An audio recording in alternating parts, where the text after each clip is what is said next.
Hi, sweetie. Hi, my handsome. So listen, here's the deal. So Saturday, while this is going on, while my kid's at his homecoming, my wife and I, we're going to go out on a date. So we're going to go to dinner and a movie.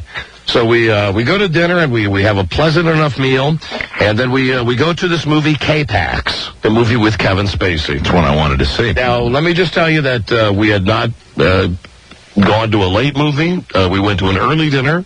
We ate at about 5, and we went to the movie theater. The movie started at 6:30 Saturday night at the Reston Town Center. And this was a movie that I was looking forward to seeing also. That's kind of a senior citizen schedule that you're on there. You know what? I was thinking the same thing, but I don't even bother to say anything anymore. At what time are we going to be eating at, when we're 70? It'll be noon. We'll have a big noon meal every day. Well, the thing is, actually, you screwed up the schedule. That we were going to go to a movie at 4:30 and then go to dinner like at 6:30 or 7. Why can't we do it like everybody else on the planet? I mean, our age, and go to a movie and maybe even just go wild and go to a 7:30 movie? Oh, because it's so goddamn crowded when you go to the movies on Saturday night at 7:30, and then you go to the restaurant afterwards, and you got to walk around with a stupid pager just to have the TGI McGillicuddy's food. There are other options. Some people make reservations at certain restaurants. Oh, I don't like going to restaurants where you have to make reservations. I'm not a reservation guy. Enjoy each other's company while they wait for their table and chat and have a nice time at a bar. Okay, well, anyway, so I'm not that type of guy. So what we do is we go to dinner, a nice dinner. We go to the movies, 6:30, and the theater's crowded. And so we're eating at 5 with us in the senior citizen discount. We can get in, and you have your couple of martinis at 5 p.m. Right. Okay, all right. Pardon, I call snortinis, by the way. Fair enough. I think I see what's going to happen. Fair enough. So I think I know how this story ends. Yeah. So we get to the movie K-Pax, of which I'm looking forward to seeing. Wanted to see it. And the movie starts, and I want to tell you, this is, without a doubt, the most, from what I saw before I fell asleep one of many times, the most boring movie I have ever seen. It was worse than what my wife made me see. The only other movie that I ever felt as bad about was that piece of crap Warren Beatty movie called Reds. Oh, wow. This movie K-Pax, slow. It all takes part in Jeff Bridges' office, right, where the blinds are closed. And there's no explosion, nothing, no major destruction, no major female nudity. No, the movie is a freaking bore. So we're sitting there, and we're watching the movie, and I realize, as we're watching the movie, that I am starting to fall asleep. And I'm fighting this now in my head. Right. I'm fighting this. I'm gulping on my, I got one of them big, 95-ounce things of diet. Plenty of fluid, a bucket of fluid. So I'm just inhaling this caffeine, and must stay awake, and I'm doing everything. I'm thinking about the show. I'm thinking about my kid at homecoming. I'm thinking, I got my arm around my wife, thinking I gotta be a good husband tonight. And then I hear, "Wake up!" And she says it real loud. She says, "Wake up!" And I do that thing where what? I said, I wasn't sleeping. Yeah, and you say that in a normal voice, too. I don't think there's a pattern here, but that, with dinner at 5 and then falling asleep in the theater, these are both senior citizen things that would happen. Apparently... What are you on? Apparently, when my wife says to me, "You're sleeping," right, she says that when I wake up from this, what seems to me to be like a 5-second nap, that I'm talking to her at regular volume. Right. And I said, what? I'm not sleeping. Wait, so you went to the Saturday show? Yeah. Yeah, see, when she woke you up, it was Sunday about noon. and then she's... Now, honey... What are you telling me shush for? Yeah, I got that a lot, too. No, you said that. No, because you were telling me to shush a lot. I was giving you the elbow shush. Okay, now, here's the thing. I'm sleeping. Yeah, you can sleep. Just sleep quietly. It's embarrassing. All right, now, seriously, don't BS me now, because I've heard about this for 3 days. How loud was I snoring during the movie K-Pax? Oh, it wasn't like you snored last night. It wasn't your in-bed snore. It was in between your regular in-bed, keep me awake all night snore and... That's got to be loud. And breathing with a cold, so it's kind of... Wait a minute, I just choked eyes up. and plus, part of the time you're doing this with your eyes open. I'm looking over at you, giving you the shifty eye, not know whether I should elbow you or not because your eyes aren't completely closed. No, I was doing that. Like, I'm doing that thing. I'm fighting it. Yes. And a lot of times, that's the best sleep in the world, where you're not 100% asleep. I don't know how you snore with your eyes open. But you're asleep enough that you're zoned out. Sure, I know exactly what you're talking about. Recharges you. And you can do it in 20 minutes. You can get yourself completely refreshed. It's great. Well, I don't know how many times. How many times do you think I fell asleep during K-Pax? That's the hard thing because I wasn't sure. That's a very fine line on your sleeping. Sometimes you were eyes closed, and then other time eyes open, and then I'd poke you thinking, are you asleep? And then you'd say in your normal voice, so I'd know you were sleeping on some level. Why do you keep telling me to shush for? Why'd you do that? Meanwhile, I'm saying, let's just go. It's only a really... You're embarrassing me, please. It's only a really deep sleep when you stop breathing a couple of times. So she says, let's leave the theater. And I said, no, I'm not going to leave. You wanted to see this movie. I'm not going to... I didn't want it that bad to be so humiliated with people looking at it. I'm going to stay awake. Now, before I get to the last part of the story, how many times did I fall asleep, and did you have to wake me up because I was snoring loudly? It's impossible to gauge how many times you were sleeping, but I would say I poked you on the average of the movie started and 10 or 15 minutes into it, wasn't very long into it, I poked you on an average of every 15 minutes. All right, so you divide an hour and a half or 2 hours, however long, by every 15 minutes. And that's how much. You were at war with sleep. You were trying desperately to... This movie sucks so bad. So finally, at the end of the movie, it picks up. Mm-hmm. The movie is Kevin Spacey an alien or not. It looks great. The trailers looked great for this movie. Yeah. It was a good movie, and it didn't pick up at the end. You were rested. If you've seen him eat the banana with the peel on it, you've seen the movie. And you were sobering up by then. Your produce was worth the trip. My darling, you have either got to drink more or less. You got to make a decision. More. Yeah. More so that you can hold it like your buddies, or less so that you don't go through these embarrassing situations. I had two mini martinis at dinner, and I maintained that they were mini. That's what I'm saying. They were not like the big giant-sized ones. Right. My wife, she matched me drink for drink at dinner. Mm-hmm. She had Cosmopolitans. That's bad drink management, though, to have those drinks at 5 o'clock. You're setting yourself up for the early evening sleep. Yeah, but Mike, you wouldn't blink if you had two of these little martinis. They were tiny. They were like they're fag martinis. They were little itsy bitsy. Well, it was Saturday, you have to help him train because really he can't drink at all. I could train him by Saturday doing what I do, which is Saturday after the round of golf. That's when I begin. That's usually about, let's be conservative, noon. I'll start early. And then about 1 o'clock. But if you don't keep it going, you're going to kill yourself. It's all about pacing. See, what you have to do is bring something into the theater with you. Your problem you bring booze in the theater? Well, what I'm telling you is if you do the 2 5 o'clock drinks and then you have that break, and then what you're doing is you're just you're going off into dreamland because there's not continual stimulus. Little flask of Grey Goose and just hit it like on the quarter hour. I'm telling you, if this movie had been halfway decent, I've been drunk and watched movies before and not fallen asleep. You're supposed to be able to stay awake. What happens when, say, Bart graduates from high school and we're at something like that, and there's no car crashes in it and no women showing their breasts. There are going to be events in your life where there aren't explosions or breaths. It's best to save the booze for after the movie if you're going to go that early. Yeah, and you have to be able to stay awake during... I got no self-restraint, Mike, because it's Saturday, it's 5 o'clock. You go, it's Saturday, 5 o'clock. I understand. With that said, I got to stress the pleasures of afternoon drinking. It's drinking time. Or a noon movie. So I wake up, and the movie's got like 30 minutes left.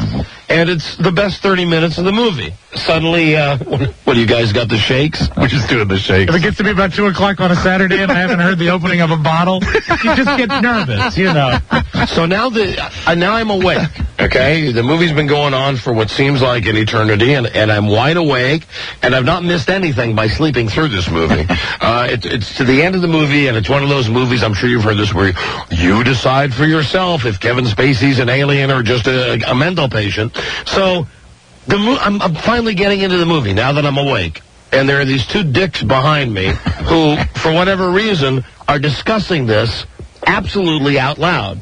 And Because they couldn't hear themselves over your snoring earlier. so I turn around and I shoot them a look. Like, I give them a look like, shut the frig up. And they shoot me a look back that says, you shut the frig up. And now I'm awake, and I whisper, I go, do you hear those guys behind us? She says, yes. I said, I can't believe this. I just turned and I looked at them, and they shot me a look back. That's like, F you. And she says, well, of course you've been snoring for the whole movie. You've ruined the movie for everybody. When you finally come to, you want to enjoy your film, and you don't want any noise. And so I just want to say, I'll complain with this. I broke my cardinal rule. Yes. I hate when people talk during the movies and make noise during the movies, and apparently for the larger part of an hour and 45 minutes, I was like, I was doing this. I can't hear the dialogue. On the screen, I'm finding it very difficult. I think he said the produce was good.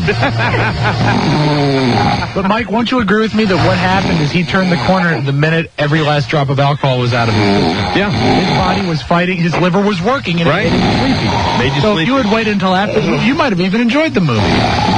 No, I don't think, even if I hadn't had 2 drinks for dinner, I think there's a chance I'd enjoy K-Pax. So now everybody in that theater knows what it's like in my bed. The thing is, though, that's exactly what happened. I did have an afternoon around like 2 o'clock or so with my pals that got a little involved, and then like 5 o'clock, I've got to go out. And I'm just, it was war. My body is just going, you are not meant to be conscious after that. It's And impossible. Not only that, I find that my temperament suffers. Oh, Yeah, me too. When you have a few and you perhaps dry up towards dinner time and you're filth this and flarn that because your body's upset. Sure. You must maintain and you must keep an even keel. I think it was the food. Takes you completely out of whack. Now you know what it's like in my bed. All right, dude. Okay, I love you, sweetie. I love you too, boo-boo. Okay. All right, bye. Bye-bye. Bye-bye. I brought that up just because Rob and I just gave each other a knowing nod. Just we going, know, we understand.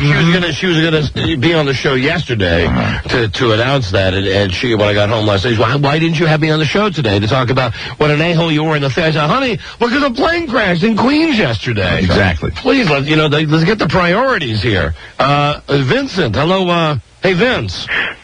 You like Climax Blues Band?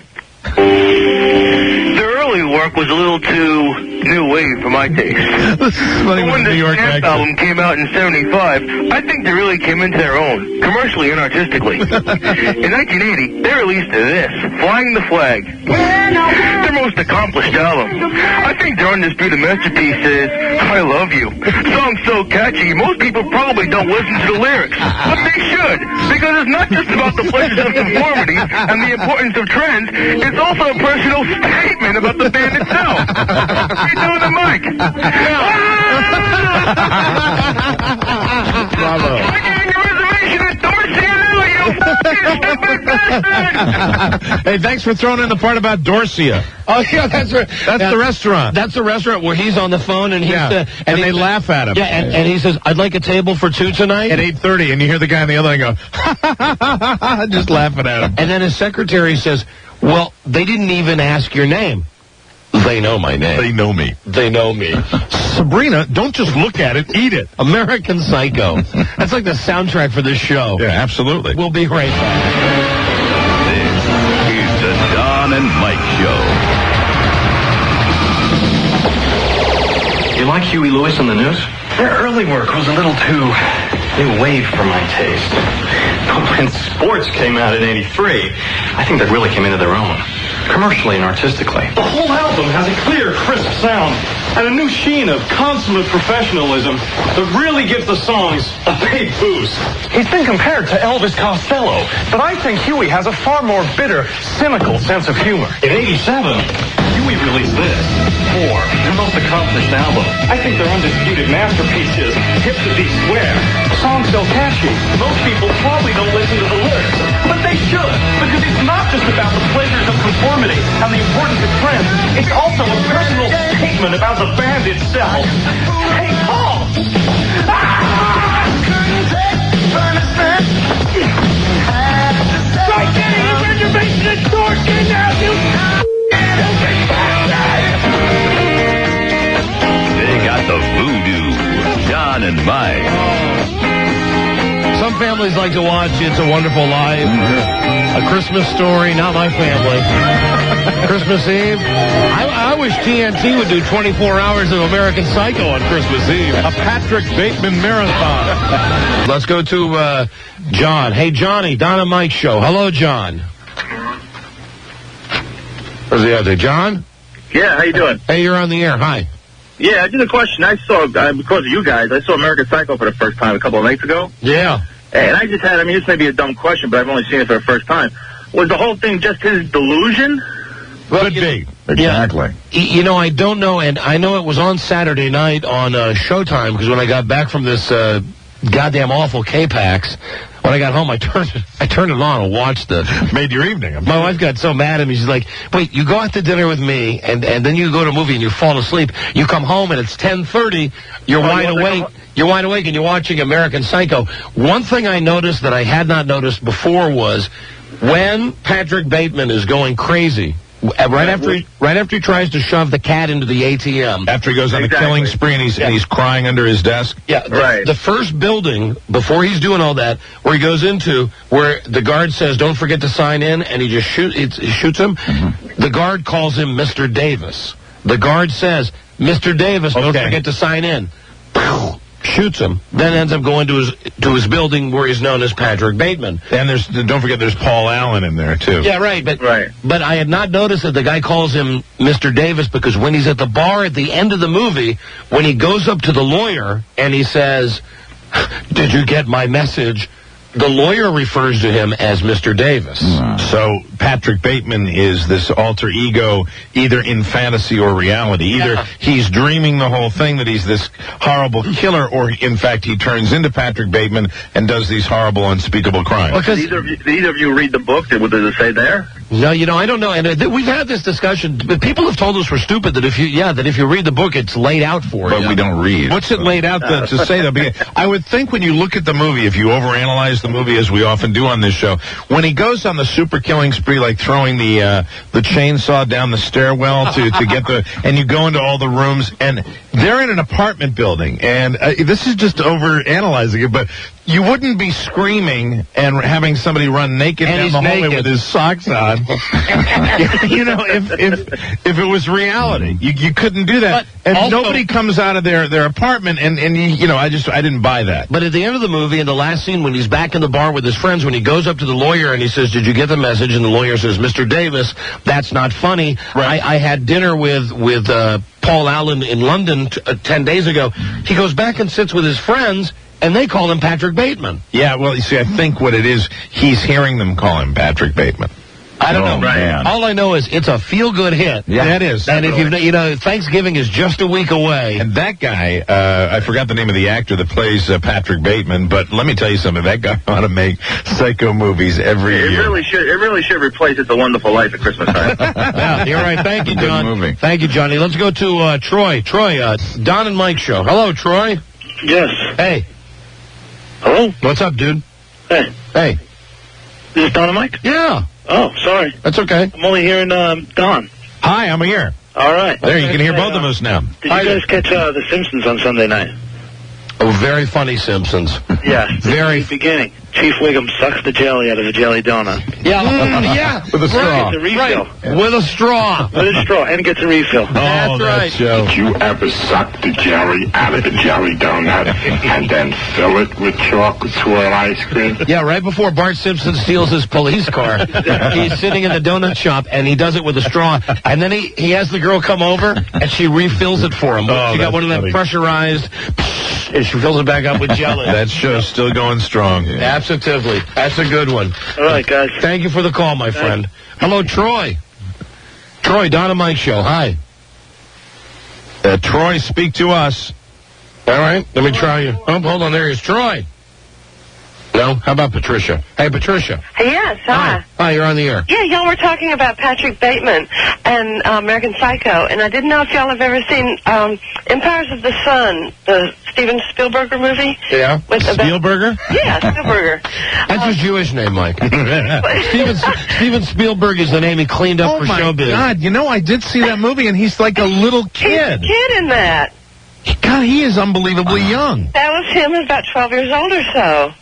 Don't know Wow. his name, but that's him as a little boy. You know, I look back on that movie. I didn't particularly care for it, but I went to see it in a theater, and I can't believe that that's the same kid. That's the same kid. So, I mean, Patrick Bateman has got to be, we call him Patrick Bateman. Who knows what his name is? He's got to be like in his early 20s then. Probably. Yeah. All right, thanks. Okay. Bye-bye. Steven Spielberger. Listen, Steve, I want to tell you something.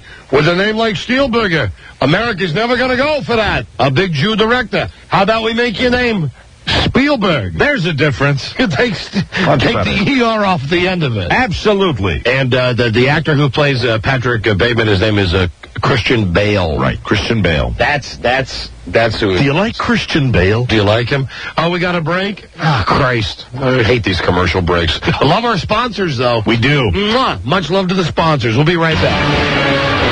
This is the Don and Mike Show.